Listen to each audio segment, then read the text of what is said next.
Shohim disa ushtrime nga modeli I testit të kimisë matur shtetërore 2023. Atëherë, pyetja e parë është: hidrogjeni formon 3 izotope. Simbolet e tyre paraqiten si më poshtë. Atëherë na janë dhënë 4 alternativa, por ne dimë që 3 izotopet e hidrogjenit janë hidrogjeni me masën, atëherë po e shkruaj, një moment.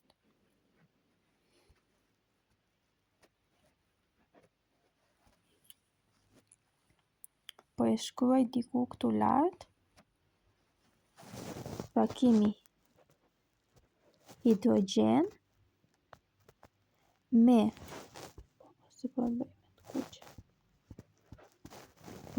numrin e masës 1 dhe numrin e protoneve 1 që quhet proti. Kemi hidrogjenin me numrin e masës 2 dhe me numrin atomik Z, I cili quhet deuter, dhe hidrogjeni me numrin e masës 3 dhe numrin atomik Z1 që quhet triti. Pa triti, deuteri dhe proti. Pra nga të 4 alternativat, A-ja është e sakta. Shkruani formulën elektronike të atomit të elementit argon me Z baraz me 18. Dhe pika e parë na kërkohet të gjejmë vlerën e numrit kuantik N dhe L për elektronin e 7. Si fillim, numri atomik Z baraz me 18 dhe na kërkon të bëjmë shpërndarjen elektronike në bazë të niveleve dhe në niveleve duke arritur në vlerën e elektronit të 18.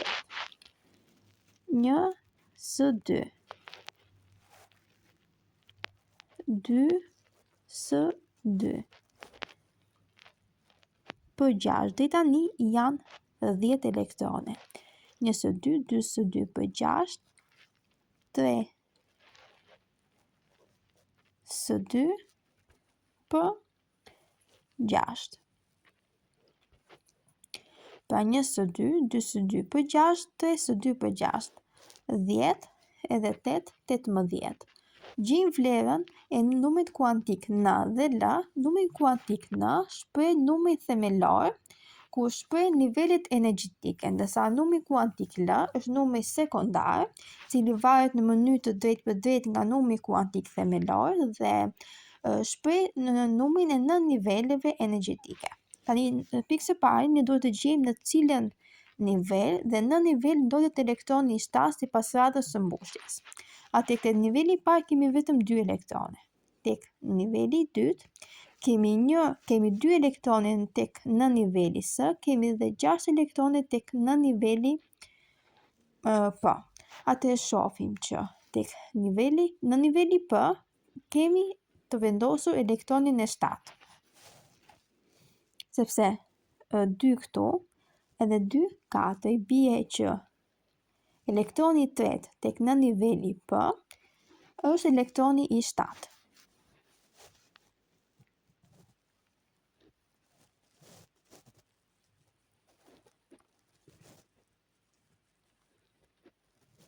Pra shkruaj këtu. Për treshi. Dhe në bazë të kësaj do gjejmë vlerën e numrit kuantik N dhe L. Tham numri kuantik N është numri I niveleve, që në rastin tonë është 2. Ndërsa numri kuantik L shpreh numrin e nën niveleve. Ku po e shkruaj diku këtu. S-ja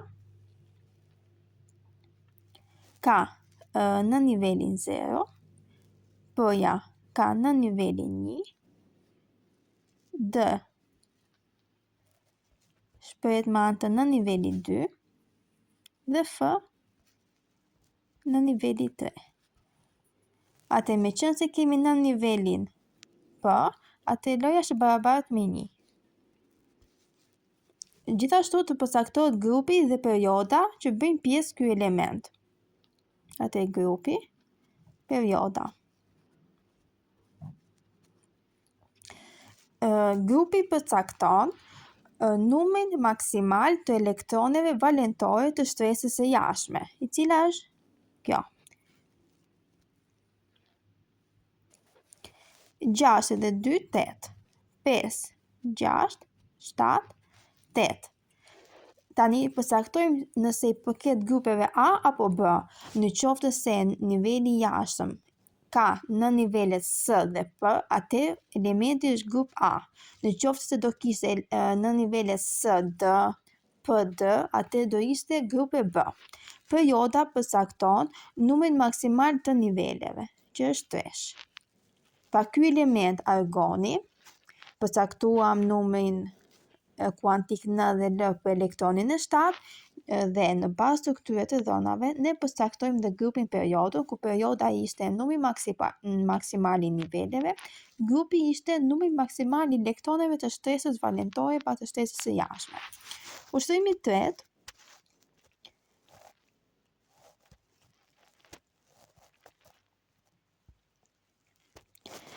na thot, jepen bashkëveprimet e mëposhtme: magnez dhe klor, acid kloridrik alumin, hidroksid natriumi plus acid sulfurik. Përcaktoni produktet, shkruani barazimet kimike për bashkëveprimet e mësipërme dhe shkruani zbatimin e ligjit të ruajtjes së masës në njërin prej reaksioneve.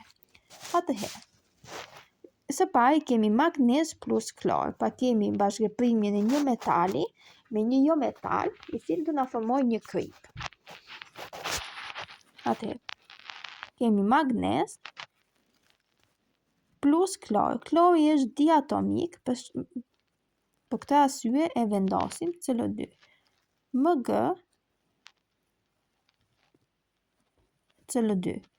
Pa magnez, klor, kloruri i magnezit, shohim që dhe raporti është i njëjtë, pra ky reaksion është i barazuar. Acidi klorhidrik, HCl, plus alumin. Alumini është një metal i grupit të tretë A, i cili në bashkëveprim me acidin klorhidrik, alumini është më aktiv se hidrogjeni në radhën e aktiviteteve dhe ka këtë të drejtë ta zhvendosë hidrogjenin nga pozicioni që ka kapur me klorin dhe të marrë vendin e tij. AlCl3 plus H2 në gjendje të gaz. Pra, shigjeta sipër tregon që kjo çlirohet pas në gjendje të agregate të gaz. Koeficientët 6, 2, 2 dhe 3. Hidroksidi natriumit plus acid sulfurik. Pa, këtu po shkruaj. Hidroksid natriumi NaOH. Në bashkëveprim me një acid, ku një bazë vepron me një acid, ndodh reaksioni asnjësimi, formohet krip dhe ujë. Na2 SO4 plus H2O.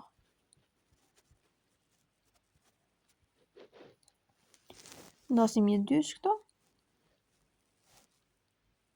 dhe një dysh tek uji. Dhe shohim që reaksionin e kemi të barazuar. Pa këtu është shigjet dhe barazim. Shpjegoni zbatimin e ligjit të ruajtjes së masës në njërin prej reaksioneve. Atë për marrë reaksionin e parë, kishim magnez plus klor. Atë ligji i ruajtjes së masës shpreh që numri total i masës të reagenteve duhet të jetë i barabartë me numrin e masës të produkteve. Pra nuk duhet të ndryshojë asnjëherë numri i masës së reagenteve me ato të produkteve. Pra ruhet aq sa hyn aq dhe del. Magnezi e ka 24 numrin atomik, ose numrin ka numrin e masës e pa 24. Klori atomik e ka 35.5, me qenë se është 2 atomik pash molekular, aty bie 2 herë 35.5 është e barabartë me magnez 24 plus 2 herë 35.5. 95 është e barabartë me 95. Pra, Aq mas është futur në reagent, aq mas krijohet produkt. Ushtrimi 4.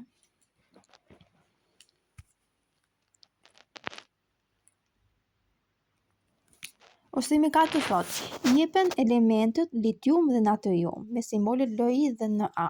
Shkruani formulat kimike të oksideve të tyre duke ditur që numri atomik i aluminit është 3, i oksigjenit 5 dhe i natriumit 11. Shpjegoni pse këto okside janë të ngjashëm.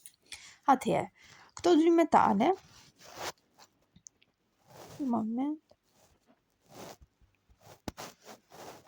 litiumi dhe natriumi janë elemente metal të grupit të parë A. Çdo grup dhe metalet që bëjnë pjesë në këto grupe gjithmonë kanë karakteristika të njëjta, të përbashkëta. Dhe meqense këto dy metale janë të grupi parë A, shfaqin veti fizike dhe kimike të njëjta.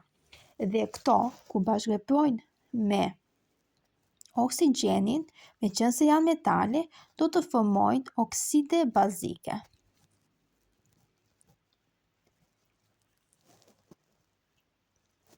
Këto është dysh. Li2O, Na2O. Pse? Sepse duke gjetur numrin e oksidimit të një molekule, ne dimë që oksigjeni gjithmonë e ka 2, litiumi e ka 1, për shkak se është metal i grupit të parë A.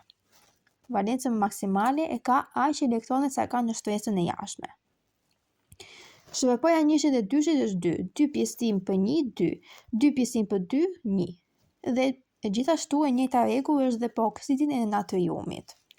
Pra, shkruani formulat kimike të oksideve të tyre dhe shpjegoni pse këto okside janë të ngjashme. Atëherë thamë që këto okside janë të ngjashme sepse metalet që përbëjnë këto okside janë element të grupit të parë A.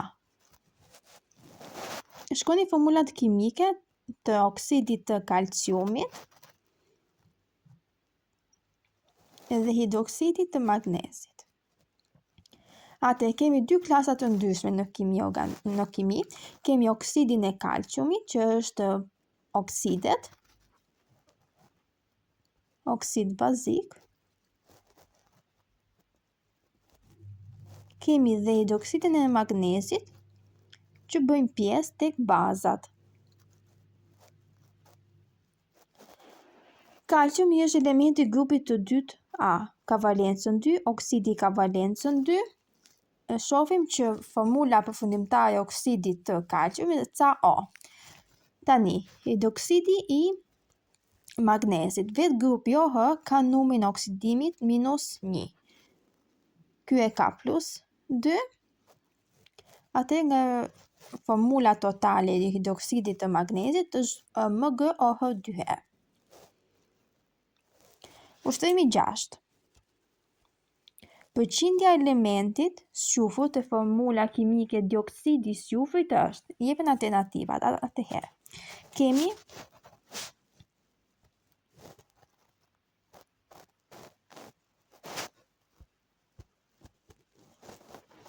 gjashtën këtu.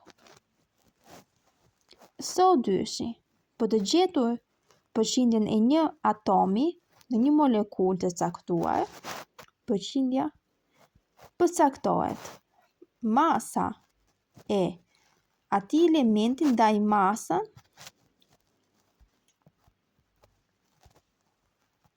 masa e atij elementi që kërkohet ndaj masa totale herë 100%, meqense na kërkohet në përqindje. Squfuri e ka 32.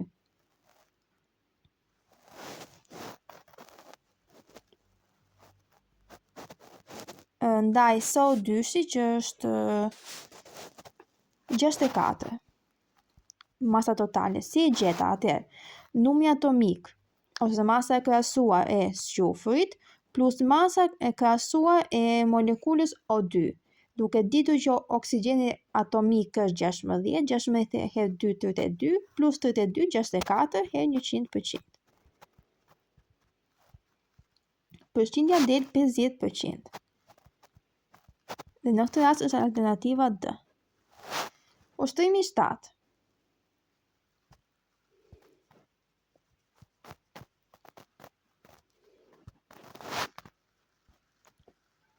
Shtata bazuar në tërshmërinë e sulfateve të metaleve të grupit të parë dhe të dytë në ujë, mund të themi se 10 gram sulfat kalciumi pritet më mirë se.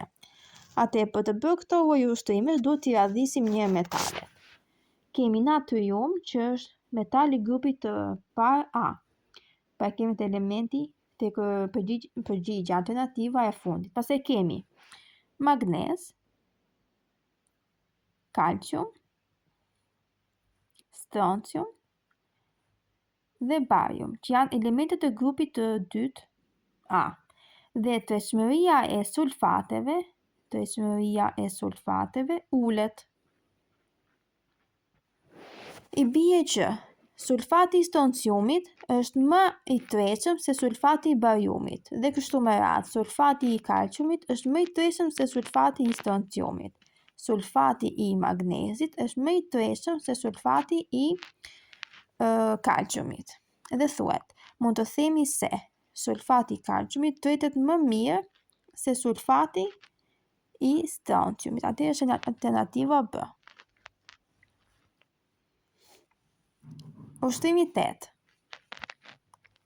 Gazet e plogëta janë. Atëherë, në tabelën e sistemit periodik,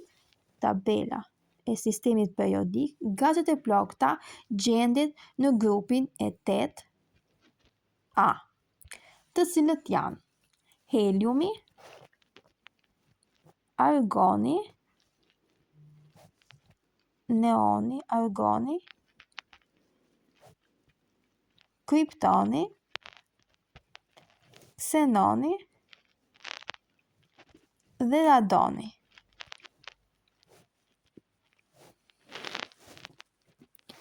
Dhe këto elemente përbëjnë grupet e gazet, grupet e 8A, gazet e plogëta. Dhe na janë dhënë alternativat. Jodi dhe argoni nuk janë, sepse jodi është element i grupit të 7A. Neoni dhe argoni, neoni dhe argoni. Atëherë, shohim që një alternativ na përputhet.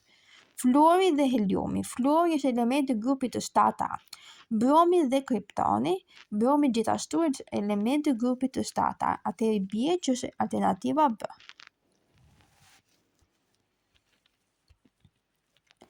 Kemi dhe ushtrimet e fundit.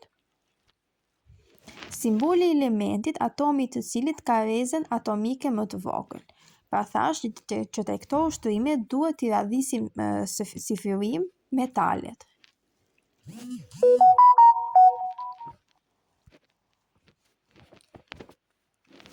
Është natriumi,